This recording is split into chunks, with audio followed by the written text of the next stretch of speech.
Halo, sahabat Kakao Channel. Selamat datang kembali di channel kita. Hari ini, kita akan menyajikan sebuah kisah menghibur yang mengajarkan kita tentang kecerdikan, kejujuran, dan konsekuensi dari perbuatan nakal.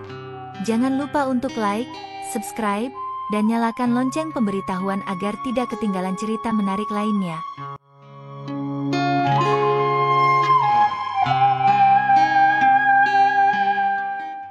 Mari kita mulai.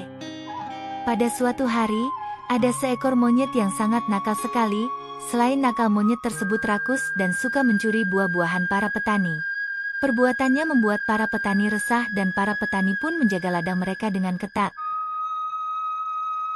Dan tentu saja hal itu membuat si monyet kebingungan, karena jika sampai tertangkap, nyawanya bisa melayang. Suatu hari si monyet meringis menahan lapar. Dia melihat burung gagak sedang membawa buah anggur. Melihat itu, air liur si monyet mulai berjatuhan. "Hai gagak!" Merasa dipanggil, gagak pun berhenti dan bertengger di dekat monyet. "Gagak, dari mana kau dapat buah anggur yang ranum itu?" tanya si monyet. "Aku mendapatkan buah ini dari kebun di seberang sungai. Para petaninya baik hati. Mereka tidak akan mengusir dan melukai jika hanya mengambil buah yang sudah terjatuh ke tanah. Asal jangan makan buah-buahan yang masih ada di pohonnya," jawab si gagak. Mendengar jawaban si gagak, monyet pun menjadi sangat girang. Dia pun segera menuju kebun di seberang sungai yang diceritakan si gagak. Tapi sial, ia tidak bisa menyeberangi sungai karena airnya sedang meluap. Hal tersebut membuat si monyet menjadi kebingungan, karena ia tidak bisa berenang untuk menyeberangi sungai. Monyet pun terdiam berpikir untuk bisa menyeberangi sungai tersebut. Akhirnya si monyet teringat kepada sahabatnya si kerbau. Si monyet pun segera mencari si kerbau. "Apa kabar kerbau sahabatku?" sapa si monyet. "Ada apa monyet?" "Wah monyet, kau sekarang terlihat gemuk," kata si kerbau. "Hehe, bagaimana aku tidak gemuk kerbau? Aku makan enak setiap hari. Petani di seberang sungai sana selalu memberikan makanan enak kepadaku. Dan aku diperbolehkan menghabiskan buah-buahan di kebunnya," kata si monyet mulai merayu dan berbohong kepada si kerbau. "Wah, benarkah itu monyet? Beruntung sekali kau, pantas saja kau terlihat tambah gemuk," kata si kerbau tanpa sedikit pun curiga kepada si monyet. "Apakah kau mau ikut denganku sahabatku? Kita makan sama-sama di sana." Monyet mulai menipu si kerbau. "Kau baik sekali monyet, baiklah aku ikut dengan kau, ayo kita ke sana monyet," kata kerbau sangat girang. "Tapi tunggu sebentar kerbau sahabatku, saat ini untuk ke sana agak susah karena air sungai sedang meluap dan aku tidak bisa berenang," kata si monyet. "Itu masalah gampang monyet, aku bisa berenang. Nanti kau bisa naik ke punggungku," jawab si kerbau tanpa curiga. Merasa rayu tipunya berhasil, si monyet merasa sangat senang. Akhirnya si monyet dan si kerbau pun segera pergi menuju kebun di seberang sungai. Dan saat menyeberangi sungai, si monyet naik di punggung si kerbau.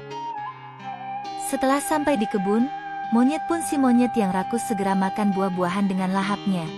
Ia tidak memperdulikan buah yang masih ada di pohon, semuanya dimakan. Begitu pula si kerbau, ia pun makan dengan lahap. Karena si kerbau merasa buah-buahan memang sengaja diberikan kepada si monyet.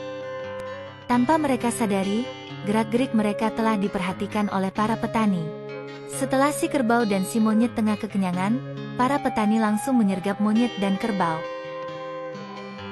Monyet yang sadar akan bahaya yang datang, segera berlari menyelamatkan diri meninggalkan kerbau yang kebingungan karena tidak tahu masalah yang sebenarnya. Para petani melempari batu dan mengusir mereka, si kerbau pun berlari menyelamatkan diri dan tubuh si kerbau pun penuh dengan luka. Sedangkan si monyet sudah tidak kelihatan batang hidungnya. Si kerbau mulai sadar bahwa dirinya telah ditipu oleh monyet. Akhirnya setelah berlari dari kejaran para petani, si kerbau pun sampai di tepi sungai. Dengan segera si kerbau terjun ke sungai untuk menyeberang. Tiba-tiba si monyet muncul. Hai kerbau sahabatku, tunggu aku. Apa kau tega meninggalkan sahabat Emu di sini?" teriak si monyet memanggil si kerbau. Melihat kemunculan si monyet, si kerbau sebenarnya sangat dongkol. Jika kau mau ikut menyeberang, cepatlah kau melompat ke punggungku," jawab si kerbau dengan nada ketus. Si monyet pun berlari dengan sekuat tenaga. Monyet semakin takut dan panik ketika mendengar suara para petani yang mengejar ada di belakangnya. Setelah sampai di pinggir sungai, si monyet pun segera melompat ke punggung si kerbau. Tapi naas, karena perut si monyet terlalu kenyang, membuat tubuhnya bertambah berat dan kurang lincah. Lompatan si monyet tidak sampai di punggung si kerbau, dan akhirnya si monyet pun tercebur ke sungai dan hanyut terbawa arus. Pesan yang dapat dipetik dari cerita ini adalah pentingnya kejujuran dalam hubungan dan bahwa tindakan cerdik yang tidak etis dapat membawa dampak negatif yang lebih besar pada akhirnya. Kisah ini memperingatkan kita untuk berpikir panjang sebelum terlibat dalam tindakan yang tidak jujur dan menggarisbawahi nilai-nilai seperti kecerdikan yang positif, tanggung jawab, dan kejujuran sebagai landasan penting dalam menjalani kehidupan. Terima kasih teman-teman yang sudah menonton kisah petualangan si monyet nakal bersama kita hari ini. Jangan lupa untuk memberikan like jika kalian menikmati cerita ini dan pastikan untuk berlangganan channel kita agar tidak ketinggalan kisah-kisah menarik lainnya. Bagi yang baru bergabung, jangan ragu untuk mengekspresikan pendapat kalian di kolom komentar. Apakah ada cerita dongeng atau topik lain yang ingin kalian lihat di video berikutnya? Beritahu kita! Terus dukung channel ini dengan menyebarkan ke teman-teman dan keluarga kalian. Sampai jumpa di video selanjutnya, dan selamat menikmati petualangan baru di dunia dongeng. Terima kasih dan selamat tinggal.